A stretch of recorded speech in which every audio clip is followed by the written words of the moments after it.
The T68 less lethal launcher includes some features that should be familiar from your M4 or your duty carbine. The collapsible stock that extends to a nice long comfortable position into a very close-in CQB position. We then have the carry handle here, which detaches to reveal an 1913 style Picatinny accessory rail. With thumb-tight screws, it is held in place as a carry handle or as your rear sight unit, or removes to expose that rail. The sights index from a wide open aperture to a narrower aperture, just as you would expect, and are adjustable for both windage and elevation. The magazine is detachable, and the marker will function with the magazine removed from the marker, so long as the split fire mechanism here in the chamber is indexed to accept your ammunition from the hopper. If you would like to remove the hopper, that's simply enough accomplished. Plan to use your magazine.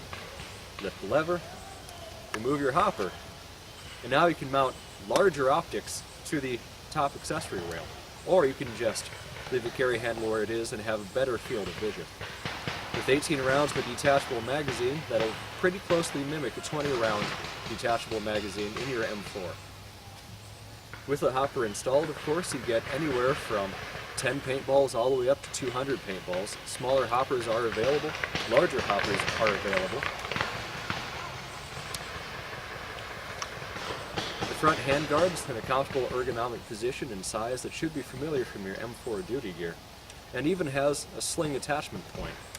It matches the sling attachment point on the collapsible stock. Taking a look at the muzzle,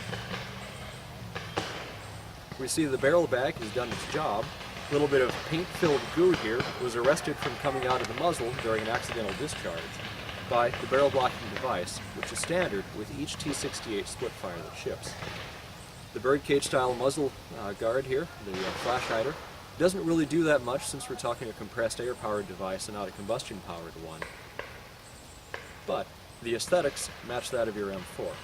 This barrel blocking device keeps accidental discharges from leaving that muzzle, which helps protect personnel, training officers, and those participating or simply observing your drill during the setup and the takedown from the drill. That way, in case anyone accidentally has a discharge, you won't have one of the capsaicin-filled paintballs, paint marking balls, or other projectile ricocheting around or breaking on anyone you don't intend it to.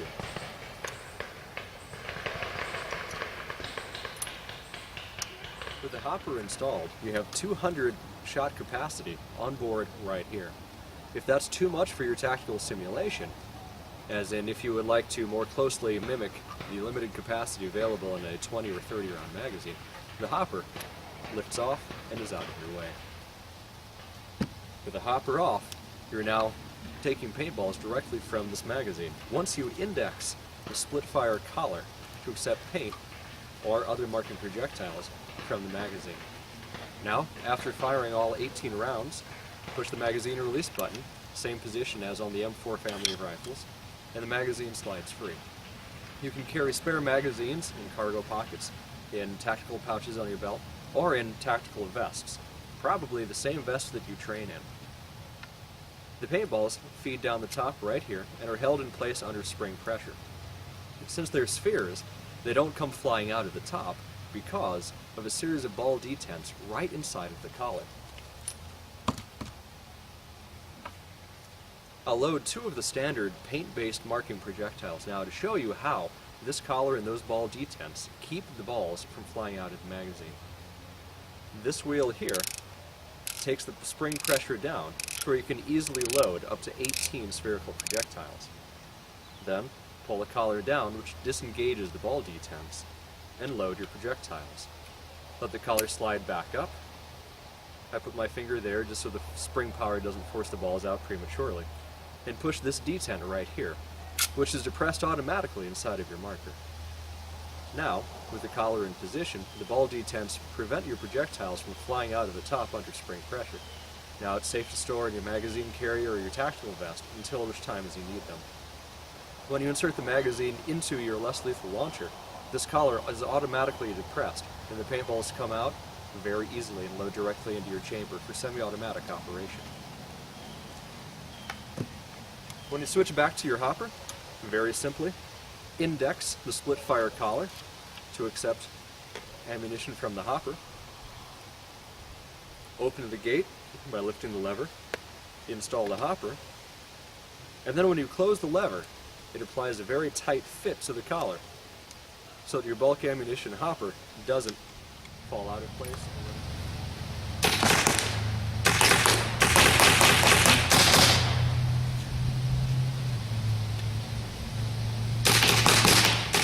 Tactical goggles are not sufficient for force-on-force training. For that, you need some of Rap 4's paintball-style goggles.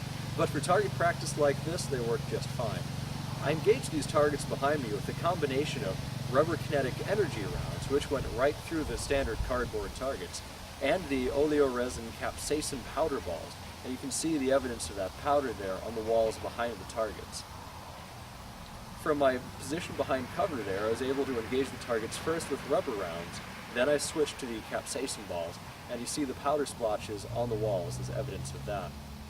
You don't see any marks, though, from these rubber rounds. These are old hits from paintball training that's been conducted on this particular field. And here, you see a blue splotch there from an earlier shot that I did with one of the blue marking paintball rounds. But you don't see any marks left behind by these rubber reusable training rounds.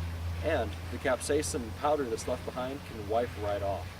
The powdered balls are a more cost-effective and slightly more environmentally friendly way to practice for using the capsaicin rounds because they have the exact same aerodynamic profile and the exact same ballistic performance. They just won't irritate anyone standing down.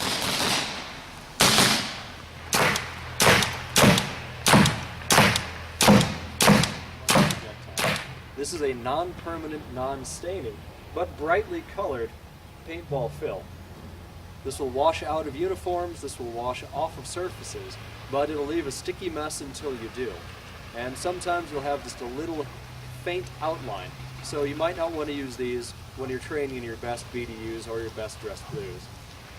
Below that is a better option for training in your actual duty gear. Right in here, you'll see nothing.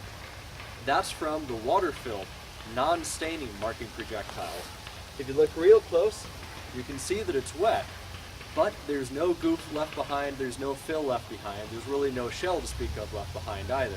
When training on a mount facility, when training in a borrowed facility such as a school, a warehouse, or another sort of building, you can use those projectiles to mark your opponent, to mark the OP4, and to show where your misses went, but it doesn't leave anything behind that'll take away your invitation for next time.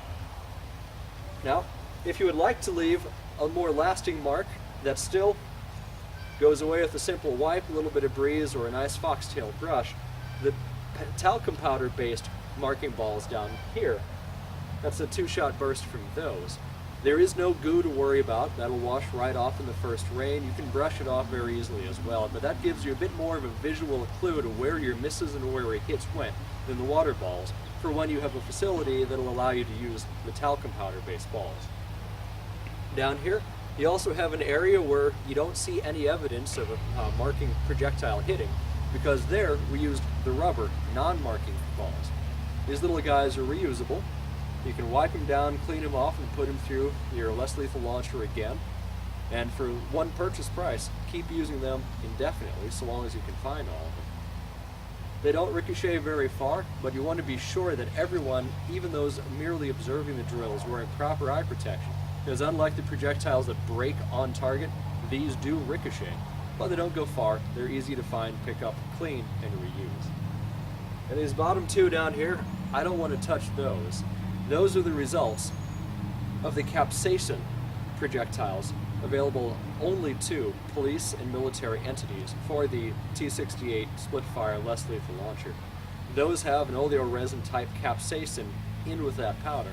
So if you shoot a person who is resisting arrest, not cooperating, or someone in your training that you really want to get the message to play their bunker tighter or be a little more tactically sound, that's what you use. That will irritate their eyes, that will irritate their throat, and if they inhale that, that'll make them cough and gag and really resist whatever it is that you want them to stop doing. They will desist just about immediately. So these are the various different marking and non-marking projectiles that RAP4 offers to enhance your training needs, as well as field another form of less lethal When you deterrent. need a new tool for interactive training, when you need another option for less lethal use in the field, RAP4's T68 Splitfire is your best choice. RAP4, as real as it gets.